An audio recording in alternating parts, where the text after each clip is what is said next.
हाँ हेलो କୁହ ହଁ କୁହ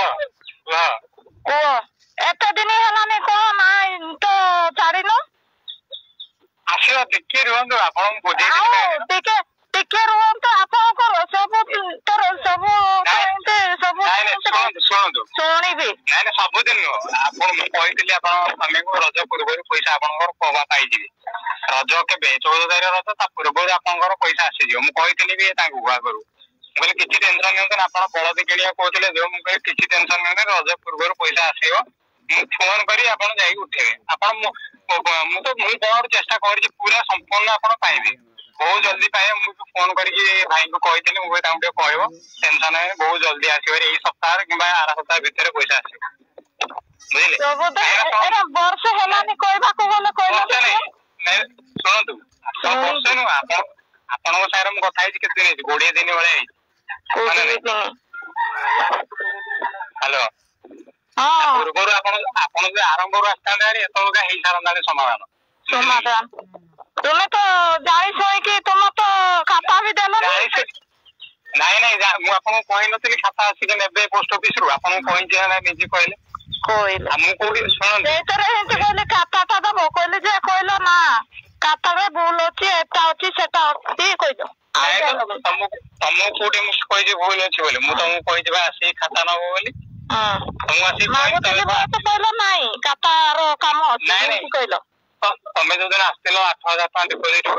ଧରି ଆସିଥିଲ ସେଇଦିନ ଗହଳି ଥିଲା ତମକୁ କହିଲନି ଛାଡିକି ଆସିକି ଖାତା ନେଇଯିବ ତମେ ଆସିଲ କି ଯେତେବେଳେ ଅସୁବିଧାରେ ପଡିଗଲେ ନା ତାପରେ ତାକୁ ଜଗିକି ରହିଲେ ଆଉ କଣ ଯାଇଥାନ୍ତି ଶୁଣନ୍ତୁ ସେଇଟା ହଉଛି କଥା ସେଇ ଭିତରେ ମୋର ଅଲଗା ଆଡେ ଚାକିରି ହେଇଗଲା ବୁଝିଲେ ତାପରେ ଆପଣ ଆସିଲେନି ସେଇ ଭିତରେ ଖାତାଟା ରହିଲା ପୋଷ୍ଟ ଅଫିସ ରେ ମୁଁ ଅଲଗା ଆଡେ ଚାକିରି କଲି ମୁଁ ଏପର ପୋଲିସ ଲାଇନରେ ମୋ ଚାକିରି ହେଲା ମୁଁ ଚାକିରି ଛାଡିକି ଏପଟ ଆସି ଜଏନ କଲି ଏଇନିକା ମୋର ଟ୍ରେନିଂ ଚାଲିଛି ସେଇ ଟ୍ରେନିଂ ପିରିୟଡରେ ମତେ ଯେତିକି ଟାଇମ ମିଳୁଛି ମୁଁ କଥା ହେଇକି ଆପଣଙ୍କର ସବୁ ସମାଧାନ ମୁଁ କରିସାରିଲିଣି ଖାଲି ପଇସା ଡିପୋଜିଟ ହବ ଆପଣଙ୍କ ରଜ ପୂର୍ବରୁ ପଇସା ଥୁଆ ହବ କିଛି ଆପଣ ଟେନସନ ନିଅନ୍ତୁନି ରଜ ପୂର୍ବରୁ ନ ଆଇଲେ ମତେ କହିବେ ବୁଝିଲେ କହିବ ଏଇ ତ କହୁଛି ତ କାହିଁ ଆଜି ସପ୍ତାହଟେ ଶୁଣନ୍ତୁ ମୋ ପଇସା ମୋ ନିଜ ପଇସା ମୁଁ କହୁଛି ମୋ ନିଜ ପଇସା 30,000 ଟଙ୍କା ଆଜି ଯାଏ ମୋର କ୍ରେଡିଟ ହେଇନି ବୁଝିଲେ କି ସେଇଟା ଟିକେ ଅପେକ୍ଷା କରନ୍ତୁ ମୁଁ ଲାଗିଛି ପୁରା ଆପଣଙ୍କର ପଇସାଟା ଡିପୋଜିଟ କରେଇଦେବି ଟେନସନ ନିଅନ୍ତୁନି ମୁଁ ସେଇଥିପାଇଁ ଆପଣଙ୍କ ସ୍ୱାମୀଙ୍କୁ କହିଥିଲି ଆପଣ ଟେନସନ ନେବେନି ରଜ ପୂର୍ବରୁ ପଇସା ଆସିବ ଭାରି ଆପଣ ତାପରେ ବଳଦ ଫଳ ଯାହା କିଣିବା କଥା କିଣିବେ କିଛି ଆପଣ ଟଙ୍କା 8,000 ଟଙ୍କା ମୁଁ ଦେଇଦେବି ସେ ଡିପୋଜିଟ କରିଦେବେ ଆଉ ଆପଣଙ୍କର 42,000 ଟଙ୍କା ଡିପୋଜିଟ ହବ ବୁଝିଲେ ଟୋଟାଲ 50 ହାତରେ ଅଛି ପଇସା ଯେ ମୁଁ ଜାଣିନି ତାକୁ ଶୁଣନ୍ତୁ ମୁଁ ହିସାବ କରିଦଉଛି ଶୁଣନ୍ତୁ 63,000 ଥିଲା ଶୁଣନ୍ତୁ 63,000 ଥିଲା ଆପଣଙ୍କର ବୁଝିଲେ 63 ରୁ ଆପଣ 2,000 ଉଠେଇଥିଲେ ରହିଲା 61 ତାପରେ ପୁଣି 15 ଉଠେଇଥିଲେ ଆଉ ରହିଲା କେତେ 46 15 ଉଠେଇକି ତ ପୁଣି ରିଟର୍ନ ଫେରେଇଲେ 8,000 ଟଙ୍କା 8,000 ଟଙ୍କା ଶୁଣ ମୁଁ କହିସାରେ 15 ଉଠେଇଲେ ରହିଲା କେତେ ଆଉ 46 46 ତ 11 46 ତାପରେ ଆପଣଙ୍କର ପୁଣି ସେ ଦେଇଥିଲେ କେତେ 8 ଦେଲେ କେତେ ହେଲା 54 ହେଲା 54 ହେଲେ ଖାତାରେ ଏଇନେ କେତେ ଅଛି 4 ଅଛି ଖାତାରେ 4 ହେଲା ଆଉ ଆପଣଙ୍କ ଡିପୋଜିଟ ହବ କେତେ 50 ବୁଝିଲେ 50 ରୁ 8,000 ଶୁଣନ୍ତୁ 50 ରୁ 8,000 ମୁଁ ଦେଇଦେଇଛି ସେ ସାର୍ ଡିପୋଜିଟ କରିଦେବେ ଆଉ ରହିଲା 42,000 ଆପଣଙ୍କ ଡିପୋଜିଟ ହବ ଏତିକି ବୁଝିପାରିଲ ତ ନା ଆଉ ଥରେ କହିବି ଆରେ ବୁଝିପାରିଲ କଣଟା ତମେ ଏକାଥରେ ପୁରା କୁଚୁର ମୁଚୁରି ପୂଜା ଆମର କାମ ଅଛି ବୋଲି ତ ତୁମକୁ ନୁହଁ ଯୋଉଟା ଆସିବ ନା ଦେଖନ୍ତୁ 8,000 ଆପଣ ଡିପୋଜିଟ ଦେଇଛନ୍ତି ମାନେ ଏଟା 8,000 ହବ ତାପରେ ଆଉ 42 ଆସିବ ଦିଟା ହବ ଡିପୋଜିଟ ବୁଝିଲେ